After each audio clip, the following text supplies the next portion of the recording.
So I welcome you all to this class, and today we are going to discuss this important topic, that is calculation from the graph. Last time हमने देखे थे कि basics of graph क्या होते हैं, और आज हम लोग पढ़ने वाले हैं कि ग्राफ्स में कैलकुलेशन कैसे किए जाते हैं, कैसे हम फाइंड कर सकते हैं एक्सेलरेशन, कैसे हम फाइंड कर सकते हैं distance with the help of a graph. तो सबसे पहले हमारे लिए जो सबसे इंपॉर्टेंट ग्राफ है वो ये ग्राफ है जिसका नाम है वेलोसिटी टाइम ग्राफ, जिसमें आप देख रहे हैं कि वेलोसिटी जो है वो मैंने वाई एक्सिस पर लिया हुआ है, this is Y axis, and time जो है वो मैंने एक्स एक्सिस पर लिया हुआ है। ठीक है, तो यहाँ पर जो ग्राफ है, हम आज बहुत सारे ग्राफ्स के बारे में डिस्कस करने वाले हैं। कितने ग्राफ होते हैं, क्या हम लोग उसमें वैल्यूज ले सकते हैं। तो ये जो ग्राफ है सबसे बेसिक ग्राफ है। इसमें आप देख रहे हैं कि एक ऑब्जेक्ट जो है वो ए पर था, ओके उसकी वेलोसिटी यहाँ पर हम अगर मान सकते हैं तो यहाँ पर उसकी वेलोसिटी u है इनिशियल, ओके और यहाँ से उसकी वेलोसिटी बढ़ना स्टार्ट होती है। तो कुछ इस पॉइंट पर हम देख सकते हैं उसकी वेलोसिटी कुछ t सेकेंड्स के वेलोसिटी उसकी v हो जाती है, ओके। बट हमारे लिए इंपॉर्टेंट क्या है कि यहाँ पर हम एक स्लोप देख रहे हैं। ब्लू कलर की लाइन जो है वो स्लोप बता रही है, वो ये बता रही है कि आपकी वेलोसिटी चेंज हो रही है जैसे जैसे टाइम बढ़ रहा है आपका। तो टाइम बढ़ने के साथ साथ आपकी वेलोसिटी भी बढ़ रही है। जब वेलोसिटी चेंज होती है टाइम के रेस्पेक्ट में तो वहां पर होता है एक्सेलरेशन। मतलब जिस ग्राफ में आपको स्लोप दिखे, ये जो ब्लू कलर की लाइन है, अगर इस टाइप का स्लोप आपको किसी भी ग्राफ में दिख जाता है तो वहां पर होता है एक्सेलरेशन। अब अगर हमको यहाँ पर एक्सेलरेशन कैलकुलेट करना है तो एक्सेलरेशन कैलकुलेट करने के लिए जो हमारा फॉर्मूला हम लोग यहाँ फॉलो करेंगे वो होगा एक्सेलरेशन इज इक्वल टू, हमको स्लोप कैलकुलेट करना है तो हम कुछ नहीं करेंगे, ये जो डिस्टेंस आप देख रहे हैं ओ से लेकर बी तक, ओके तो ओ बी जो डिस्टेंस है ये हो गया हमारा। तो हमने लिखा यहाँ पर ओ बी, और हमको स्लोप निकालना है तो इसमें एक्स एक्सिस से डिवाइड कर देंगे जो कि है ओ ए के बराबर। तो हमने यहाँ पे लिखा ओ ए, ओके तो इस तरीके से वेलोसिटी टाइम ग्राफ का हम लोग एक्सेलरेशन निकाल सकते हैं by just simply writing O B upon O A. इसके आगे जो है हम जब फर्स्ट इक्वेशन ड्राइव करेंगे तो हम आगे देखेंगे कि ओ बी को कैसे कैलकुलेट करना है, ओ ए की वैल्यू क्या लेना है। ठीक है, तो वो सारी वैल्यूज हम बाद में लेंगे। आगे बढ़ते हैं।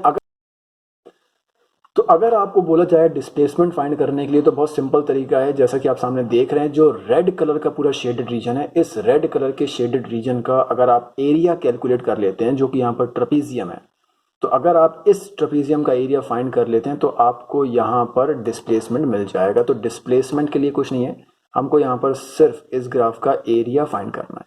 तो डिस्प्लेसमेंट जो है वो मीटर्स में निकल के आएगा और एक्सेलरेशन जो है वो मीटर पर सेकंड स्क्वायर में निकल के आएगा। आगे जब हम लोग बात करेंगे फर्स्ट इक्वेशन ऑफ मोशन की, सेकंड इक्वेशन ऑफ मोशन की, तो हम वहाँ पर ये दोनों कॉन्सेप्ट यूज करेंगे। पहला कॉन्सेप्ट रहेगा एक्सेलरेशन का और दूसरा कॉन्सेप्ट रहेगा डिस्प्लेसमेंट का। चलिए अब आगे बढ़ते हैं और कुछ और ग्राफ के बारे में डिस्कशन करते हैं और देखते हैं कि क्या क्या ग्राफ और हो सकते हैं। तो जो अगला हमारे सामने ग्राफ आप देख रहे हैं, यहाँ पर आप जैसे देख रहे हैं कि ग्राफ की स्टार्टिंग जो है वो इस पॉइंट से हो रही है और ग्राफ सीधे आगे बढ़ते जा रहा है। मतलब टाइम भी बढ़ रहा है और वेलोसिटी भी बढ़ रही है। तो ये एक्सेलरेशन का ग्राफ, बट इसमें इनिशियल वेलोसिटी जो ली जाती है वो इसमें जीरो ली जाती है, बिकॉज ये ग्राफ की स्टार्टिंग जीरो से हो रही है, ओके। और अगर ग्राफ की स्टार्टिंग इस पॉइंट से होती तो क्या होता, तो फिर हम इस केस में इनिशियल वेलोसिटी जीरो नहीं लेते, तब यहाँ पर उसके पास कुछ ना कुछ वैल्यू होती। सपोज अगर मैं यहाँ पर 20 लिख देता हूँ तो यहाँ पर इनिशियल वेलोसिटी हो जाएगी 20। तो कहने का मतलब ये है कि अगर ग्राफ की स्टार्टिंग जीरो पॉइंट से होती है तो इनिशियल वेलोसिटी जीरो ली जाती है, और अगर उस जीरो को छोड़कर कहीं से भी होती है तो जो वैल्यू दी जा रही है इनिशियल वेलोसिटी में हम उसी को पुट करेंगे। लेकिन दोनों केसेस में आपको एक्सेलरेशन मिल जाएगा और वो वैल्यू आपकी पॉजिटिव ही आएगी, ओके। चलिए अगला ग्राफ देखते हैं।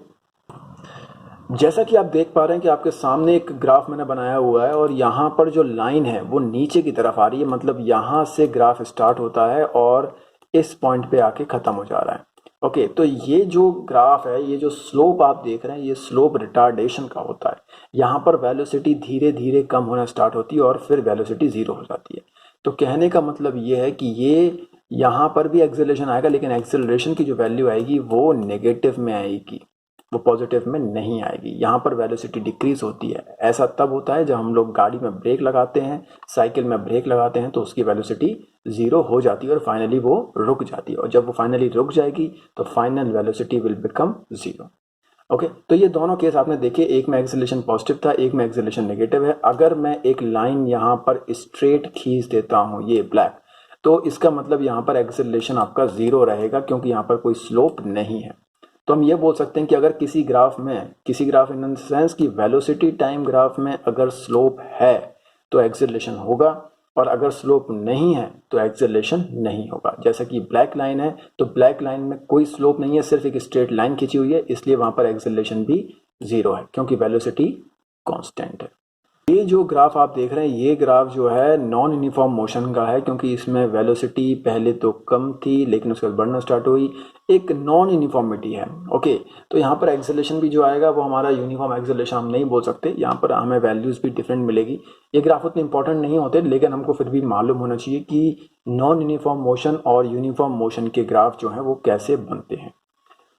तो आज हम लोग एक इक्वेशन है, फर्स्ट इक्वेशन ऑफ मोशन, जिसको हम अभी ड्राइव करने जा रहे हैं। जैसे कि मैंने आपको बता चुका हूं कि अगर एक्सेलरेशन हमें फाइंड करना है तो एक्सेलरेशन के लिए आपको स्लोप कैलकुलेट करना होता है। और जैसा कि हमारे सामने एक डायग्राम बना हुआ है, तो ए, ओ, बी, सी और डी हमने पॉइंट लिखा हुआ है। यहाँ पर आपके ग्राफ की स्टार्टिंग डी पॉइंट से हो रही है, मतलब जहां पर वेलोसिटी हमने यू ले रखी है, और जब ये ग्राफ जैसे जैसे आगे बढ़ता है तो ए पॉइंट पर पहुंचता है। तो ए पॉइंट पर जो भी हमारा टाइम हो गया, हमने यहाँ पर ले लिया कि ये हमारा टाइम हो गया टी बी पॉइंट पर, और सी पर हमारा टाइम जो था वो 0 था। तो ए पॉइंट पर पहुंचते पहुंचते मतलब टी सेकंड्स के बाद हमारी जो वेलोसिटी है वो वी के बराबर हो जाती है। अगर मुझे यहाँ पर एक्सेलरेशन कैलकुलेट करना है, तो एक्सेलरेशन कैलकुलेट करने के लिए मुझे ये वाली जो एक्सिस है ए ओ, इसको डिवाइड करना पड़ेगा। तो मैंने लिखा ओ ए अपॉन, किससे डिवाइड करना पड़ेगा, ओडी वाले एक्सिस से, जो कि एक्स एक्सिस है। तो मैंने यहाँ पे लिख दिया ओडी एक्सिस। अब मेरा नेक्स्ट टारगेट ये है कि मुझे ओडी की वैल्यू पुटअप करना है और ओ ए की वैल्यू पुटअप करना है। तो ओडी की वैल्यू अगर हम देखें तो ओडी जो लाइन है, ये ओडी वाली लाइन सी बी के बराबर है, और सी बी जो है वो 0 से लेकर टी तक हम लोग बोल सकते हैं वेरी कर रहा है। तो इसका मतलब ये है कि ओडी को हम लोग टी लिख सकते हैं। तो ओडी की जगह पर हमने यहाँ पर टी सब्स्टिट्यूट कर दिया। अब आती है बात ओ ए की वैल्यू रखने की। तो ओ ए को हम अलग से सॉल्व कर लेते हैं। पहले देखते हैं कि ओ ए की वैल्यू क्या हो सकती है। तो ओ ए इज इक्वल टू हम क्या लिख सकते हैं वो हम देखने चाह रहे हैं। ओ ए अगर हमको कैलकुलेट करना है तो हम क्या करेंगे, यहां से लेकर और बी तक का डिस्टेंस पहले देख लेते हैं।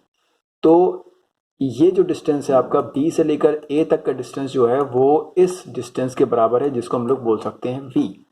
ओके, तो हमने यहाँ पे लिखा सबसे पहले कि A B minus, A B में से हम कितना माइनस कर दें। तो आंसर है ए बी में से अगर हम इतनी वैल्यू को माइनस कर देते हैं, अगर हम इतने एरो तक को माइनस कर देते हैं, मतलब ए बी में से अगर हम ओ बी को माइनस कर दें, तो ए बी माइनस अगर हम ओ बी कर देंगे तो हमको ओ ए की वैल्यू मिल जाएगी। ए बी की वैल्यू कितनी है, तो ए बी की वैल्यू जो है वो वी के बराबर है, ओ बी की जो वैल्यू है वो यू के बराबर है।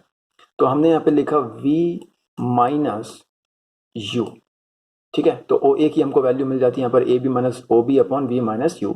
तो मैं ओ ए की जगह पर डायरेक्टली पुटअप कर सकता हूँ V minus U upon T.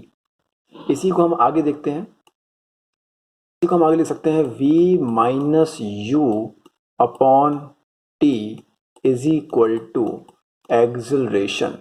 और जिसको हम थोड़ा रीअरेंज करेंगे तो v माइनस यू जो है ये, क्योंकि हमारा जो t है वो यहाँ पर क्रॉस मल्टीप्लाई हो जाएगा, तो ये हो जाएगा आपका at के बराबर, ठीक है।